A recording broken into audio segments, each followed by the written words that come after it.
Саламатсыздарбы, кайрадан эфирде Маанилүү маек. Бүгүн бизде конокто Жогорку Кеңештин депутаты Икрамов Тазабек. Эфирден алыстабаңыздар.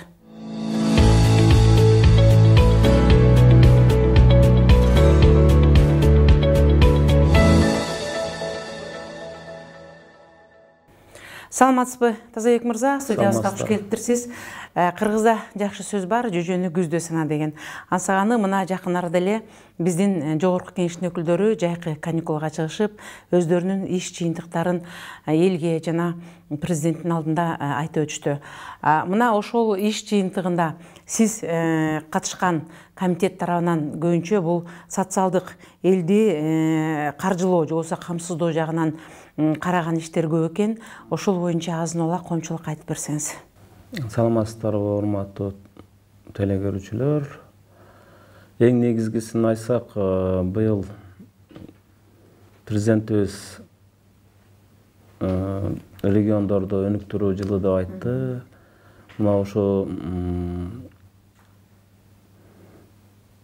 региондорду өнүктүрүү жылына азыркы маалда биздин өкмөт тараптан, депутаттар тараптан ошо иш-чараларды жүргүзүп алып жатабыз негизи. Региондорду өнүктүрүү жылында азыр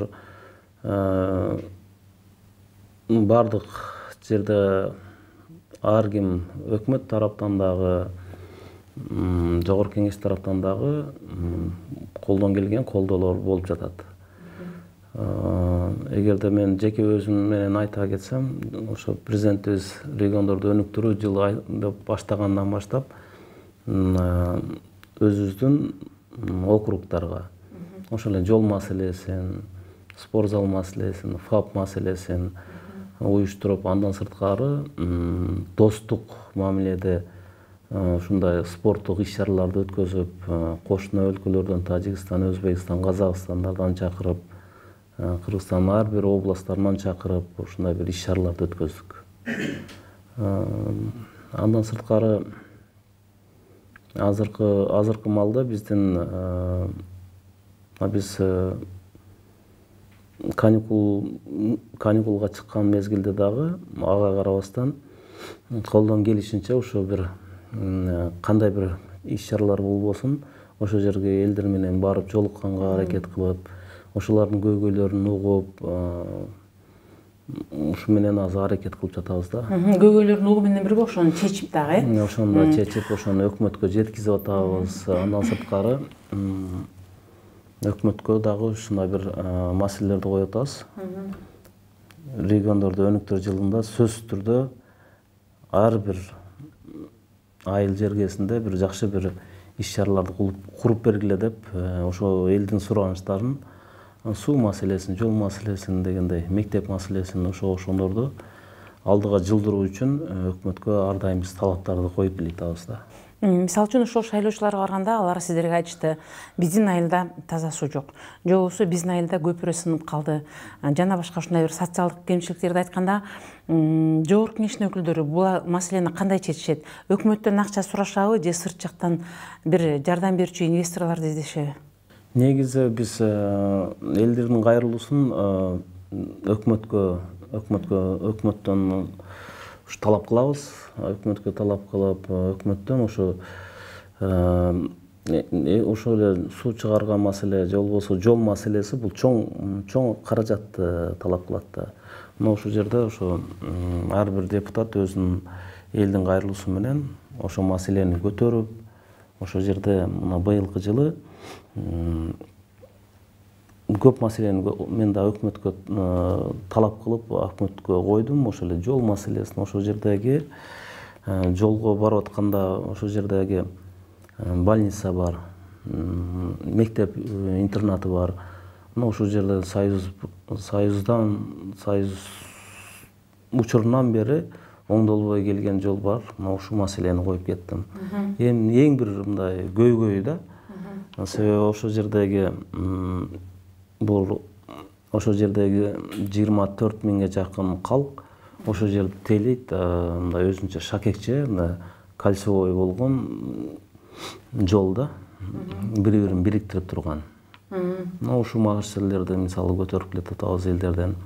Андан сырткары мына биздин региондорду өнүктүрүү боюнча айтып атат, жанагы временный убактылуу өкмөт малында туура эмес национализация болуп кеткен объекттерди көтөрүп чыгып атышат. Ошолардын элдери кайрылып атат. Ошол жердеги миллион деген доллар менен кредит алып, азыркы күнгө чейин ошо же өкмөт тараптан чечилбей, же болбосо бир чечимге келбей турган объекттер болуп атат. Мына ушуларды да өкмөткө айтып атабыз. Региондорду өнүктүрүү. Эгерде биз туризмди өнүктүрө турган болсок, эмне үчүн жеке ишкерлерге биз ошолардын маселесин чечип, нары же бери кылып туура чечим менен чыгарып беришибиз керек. Мына ошол маселелерди көтөрүп, өкмөт менен азыркы күнгө чейин да тыгыз иштеп атабыз.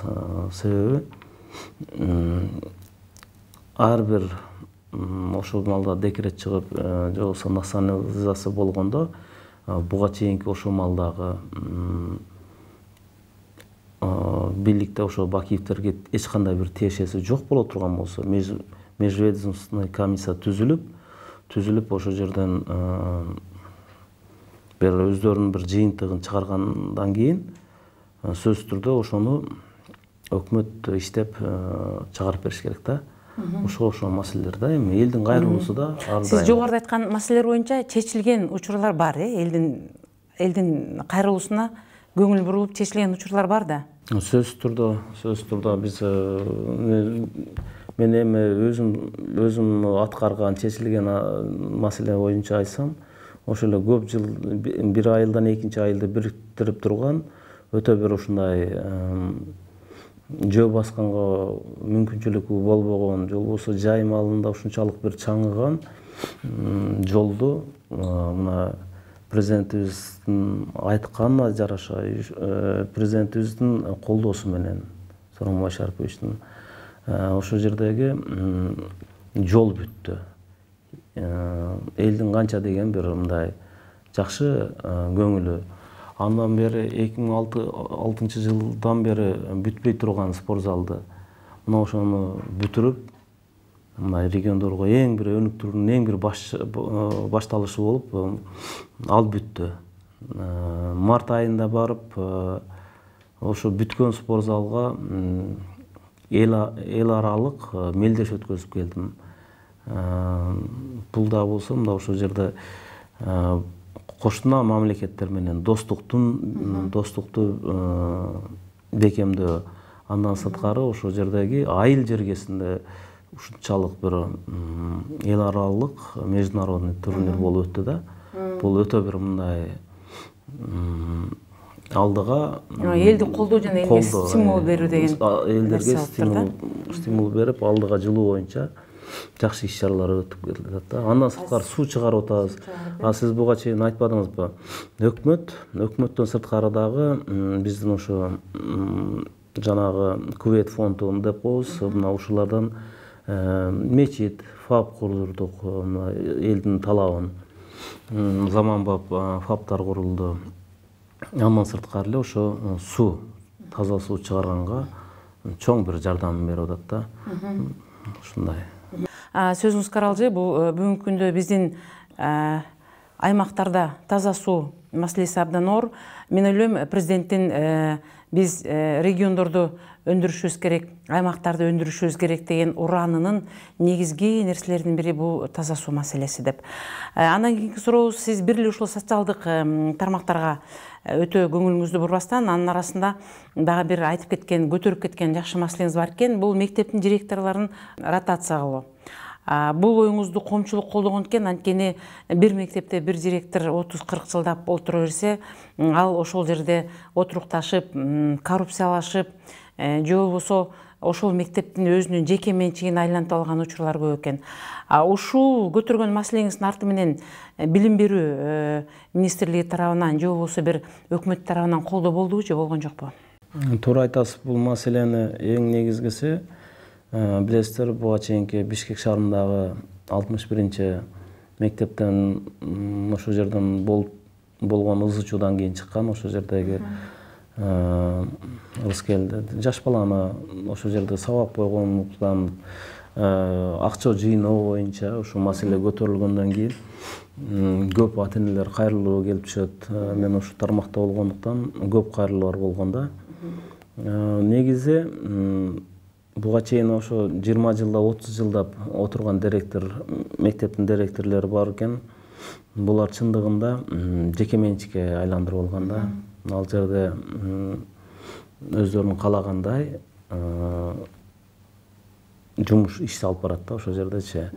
Ошондуктан азыр бардык жерде билим берүү жакшы жагы дагы бар, бирок көпчүлүк алганда билим берүүгө анчалык мындай алдыга жылуу деген мындай азайып калган. Себеби ошондуктан мен буга чейин бул жерде комиссия түзүлүп, комиссия менен текшерилип, бардык жактары каралганда ошондо айтканбыз, ушу мектеп директорлорун 5 жылдан же болбосо 6 жылдан ичинде ротация кылып, эгер жакшы иштеп аткан мектеп директору болсо, башка мектепке барып, ал жерде да коллективди көтөрүп, жакшы бир иштетсе, же болбосо ар бир мугалим директор болгусу келет, же болбосо завуч болгусу келет.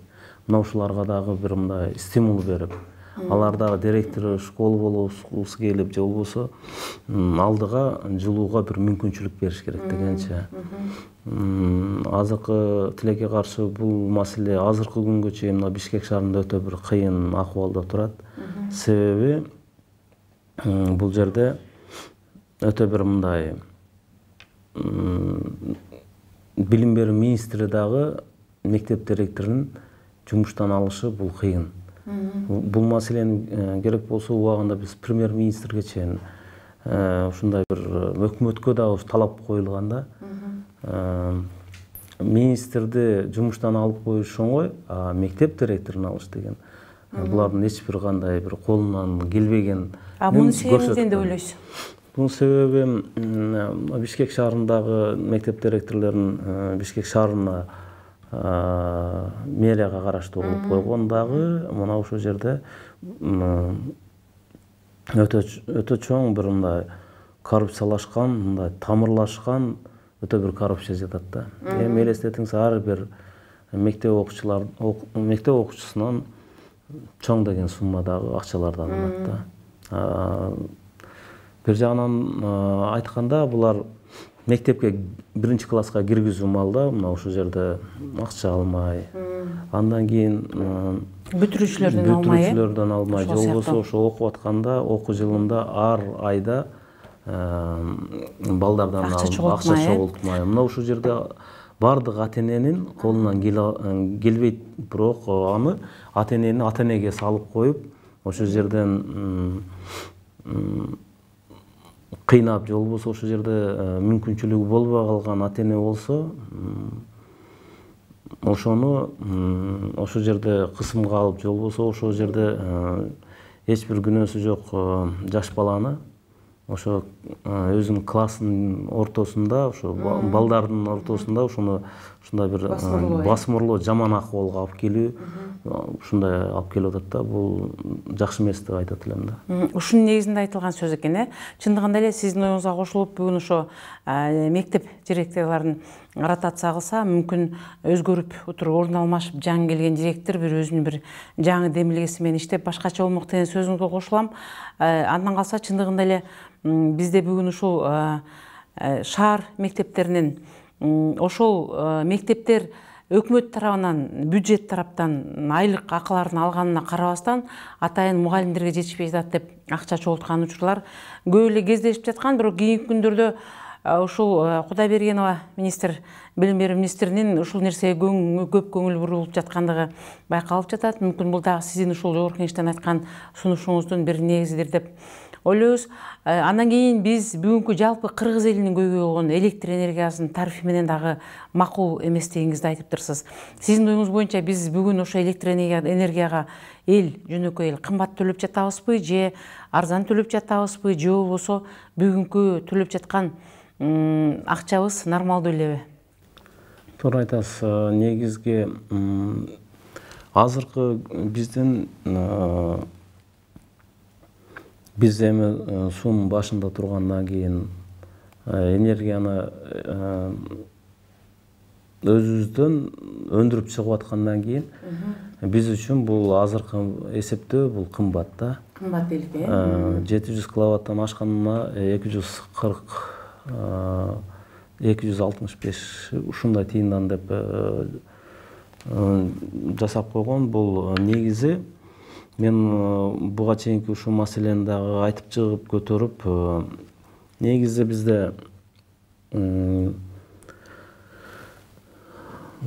коммерческий менен анан жөнөкөй колдонуучулардын айырмасындагы мындай бир аз туура эмес колдонуп коюшканда, негизи мына мен өткөндө дагы айтып чыктым, ошол эле мектеп же болбосо мектеп-интернат же болбосо муну эч кандай бир коммерциялык эч кандай бир тиешеси жок биздин медреселер, анан мечиттер же болбосо церковьтер, мына ушуларды дагы коммерческий баада ушундай бир коюп койгондо, ал жерден эч кандай эчтеке өндүрүлүп чыкпайт да.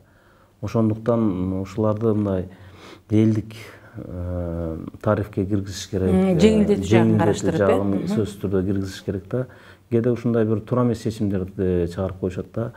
Анан буга чейинки көрүп атасыздар да, 700 киловаттан ашкандан кийин автоматически эле 200 эмеден 2 сомдон ашык төлөнгө эсептелип кетет. А бул жерде азыркы умный счетчик деген эми элдердин кайрылуусу менен, элдердин кайрылып ушундай айтып атканынан айтып атам. Ал ар бир эгерде бир эч кандай бир колдонуу болбосо деле, бир кадимкидей эле бир телефон уюлдукту мындай зарядка кыла турган деле сайылып, телефонун сайылбаса деле ошого деле акча кете берет экен. Ушундай бир 700 киловаттан ашып кетет экен. Анан айыл жергесинде ар бир эле адам убагында электроэнергияга төлөгөнгө чамасы болбой калат да. Кээде акчасы болуп калат, кээде болбой калат. Ошо төлөбөй калганда эле бул жерде автоматически ал жерден өчүп калат экен. Өчүп калып, андан сырткары уже жана 2 сомдон 2 сом 60 тыйынбы, 2 сом 80 тыйынбы ушундай саналып калып атпайбы. Ошондуктан биз суунун башында тургандан кийин биз өзүбүздө ушундай светтин баасын элдерибизге бир мындай арзаныраак кылып берсек жакшы эле болот. Бул жагынан дагы биз элдин ошол социалдык тараптан жардам берген болуп эсептелет эле. Социалдык жактан жардам бергенибиз да болот эле. Анан ар бир мындай элдин иштеп аткан ишине же болбосо алып аткан айлык маянасына да караш керек да. Башка кошуна өлкөлөрдө же болбосо кошуна башка мамлекеттерде светтин баасы мынча экен дейт. А бирок ал жерде иштеген адамдардын айлыгы башка. Бизге салыштырып болбойт. Тазабек мырза, мына сөзүбүздүн аягында бүгүнкү биздин социалдык тармакта жана коомчулукта абдан кызуу талкууланып жаткан биздин Памирден келген кыргыз бир туугандарыбыз жөнүндө айта кетели. Анткени жогорку кеңеште сиз ошол социалдык комитет жагында өзүңүз мүчө экенсиз. Булар бир жыл мурда бизге келишкен, бир жылдын жүзү болуп калды. Булар келишкен, 5 үй бүлө келген. Анын ичинен көпчүлүгү балдар болчу, бизден билим алабыз деп келген балдар. Бүгүнкү күндө алар өздөрүнүн Памир жергесине 2 үй бүлөнүн кайра кайткандыгы жана биздин өкмөткө нааразы болуп, бизге деген жашай турган жер, жумуш берген жок. Эгерде жумуш жашай турган жер бербесе, кайра биз Кыргызстанга кайрылып келбейбиз деген өз пикирлерин билдирип кетишти. Бул боюнча сиздин оюңуз кандай? Туура айтасыз. Бир жыл мурун бизден Памирлик туугандар келген. Буга чейин дагы мен жаңылышпасам 2014төн бери ошо Памирлик кыргыздарга мамлекет жактан ар дайым жардам берип, кум помуштар жеткизилип турган жерине. Ар кандай жардамдарды жеткизип турган мамлекет тарабынан. Бирок ошо менен ал жактан дагы биз ар кандай ал жердеги климаттын шартына байланыштуу ал жердеги биздин кыргыз бир туугандарыбыздан азайып, жок болуп бараткан себебинен бир топ бул маселени да биз көтөргөнбүз. Ошондо Афганистандын губернатору ошол жактагы Кыргызстанга келгенде дагы бул маселе менен отуруп сүйлөшкөнбүз. Мен дагы бир топ мамлекетке, өкмөткө өзүм сунушум бергем, ошол биздин кыргыздарды бул жакка алып келип бир мындай бир жардам берсек, же болбосо эгерде бул жакка жашайын десе, ошолорго шарт түзүп берсек деген маселени көтөргөнбүз. Былтыр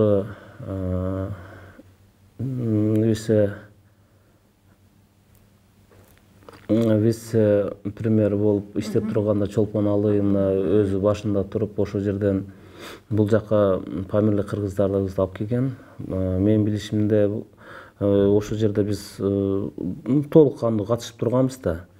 Ошондо бул жерде эң негизги маселе ал жакта биздин жарандарды Афганистан мамлекетиндегилер эгерде бул жака көчүп кетем же жашайын десе аларды эч качан кое бербейт экен. Бул өтө бир алардын өздөрүнүн мыйзамы боюнча эч кандай бир мындай чыгарбайт экен. Биз өкмөт тараптан ушундай бир сунуш болуп, биз ушу балдарды окуталы, ушуларга билим берели деген максатта ал жактагы Памирлик кыргыздын туугандардын балдарын бул жерге алып келип окутуп, билим берип, эгерде ушул ойдон алар билими жакшы болуп калса, кийин ал жакка барса дагы болот, же болбосо бул жакка калып калганга дагы шарт түзүлөт деген балдарына окутуу боюнча, билим берүү боюнча алып келинген да. Алып келинген, бирок эми ошо алып келгенде бир 5-6 үй бүлө келди. Мына ушуларды кандай балдарына билим бергенден сырткары деле өкмөт тараптан сөзсүз түрдө бул үй-жай менен, жумуш менен камсыз кылып койсо жакшы болмок да. Сөзүңүзгө каралжы, бул биздин афгандык туугандар келген малда биздин экс-президент Алмаз Атамбаев болуп турду эле. Ошондой адамдарды булар эми же кой жугуу эмес да, жөн эле жетелеп алып келип бул жака бир аз багып анан алып барып койгон. Бул деген биздин кыргыз туугандар, алар биз кыргызбыз деп айтып жатышат. Ошолорду алып келүүдө бул экс-президент менен кеңешүү, кептешүүлөр болуп, ал киши тараптан колдоо болду беле? Бул жөн эле же өкмөт өзү чечип эле алып келип бул жака буларды орноштуруп койду беле? Эми бунун бардыгы өкмөт, ошол малдагы экс-президентибиз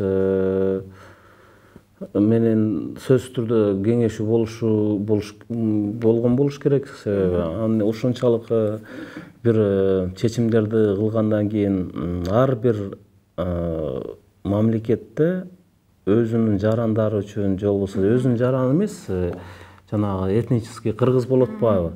Эми ушундай бир биздин бир тууган, бир боор болгондон кийин ошонун аягында бир сүйлөшүүлөр менен алып келди да. Ошол малда алып келгенден кийин деле экс-президент Алмазбек Шашенович деле ошол бунун бардыгын бир аягына чыгарып, учурунда чечип койсо болмок.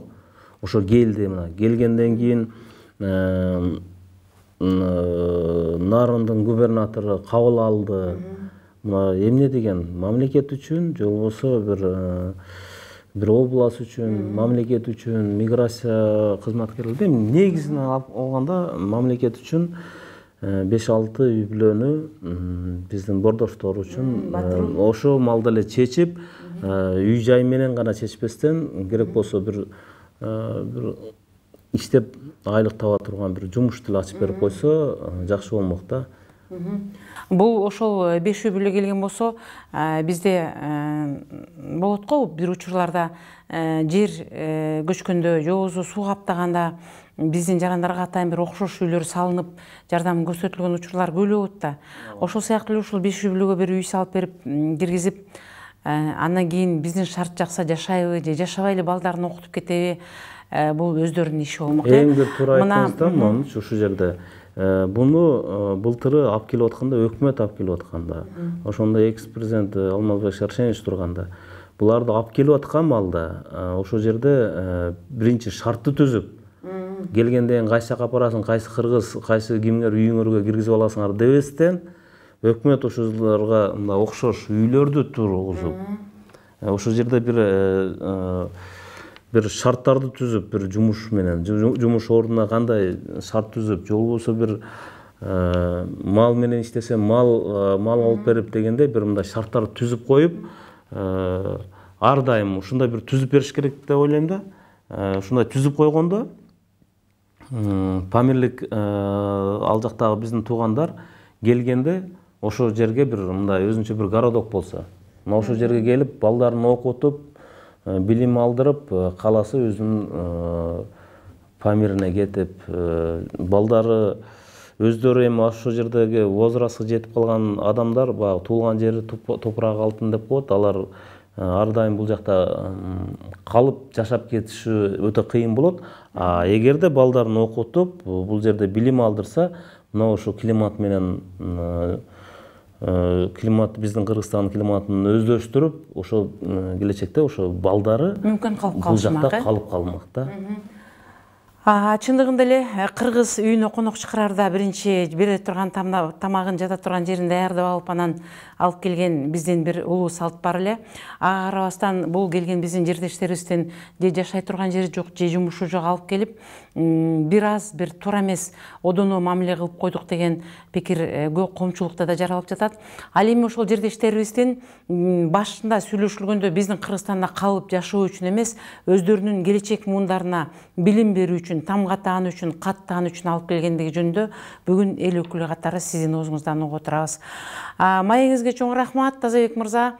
Мындан ары дагы бүгүн эми ушуну менен эле токтоп калбайттыр. Кийин дагы депутаттар ишке киришкенде биздин өлкө башчысы региондорду өнүктүрүү, аймактарды өнүктүрүү жылы деп жарыялагандан кийин ошол аймактардын социалдык абалдары жана өкмөт тарабынан же парламент тарабынан аларга кандай жардамдар көрсөтүлүп жатат, ошол боюнча маалыматты бизге келип берип туруңуз.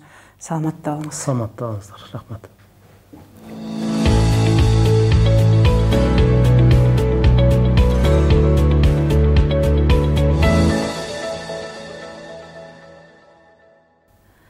Ушуну менен маанилүү маегибиз соңуна чыкты. Сиздерге бүгүн жогорку кеңештин депутаты Тазабек Икрамов келип маек коюп берди. Сиздер менен мен Үмүт Мукамбетова болдум. Кайрадан кездешкенче саламатта болуңуздар.